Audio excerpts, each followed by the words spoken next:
રામ રામ દોસ્તો, આજના ન્યૂ બ્લોગમાં આપ સૌનું સ્વાગત છે. અને આજે જાગરણ છે એટલે ત્યાં ગરબા રમતા છે ને મારા દોસ્તર લોકો બી આ બાજુ નંગ લોકો છે ત્યાં આટલે રમતા છે, ત્યાં હરમ લાગે એટલે તો મેં બી એ લોકો સાથે થોડોક લાભ લઈ લઉં. A few moments later. અમે ગરબા રમવા જતા ત્યાં ફટાકડા પણ ફોડતા હતા. એ જોઈને પછી અમે ગરબા રમવાના હતા.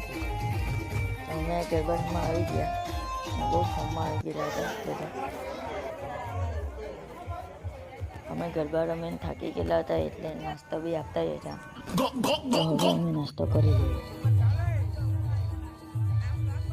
નાસ્તો કરી લીધો પછી ટીમલે ચાલુ કરી દીધી એટલે અમે પણ હવે ટીમલે કૂદવા આવી ગયા.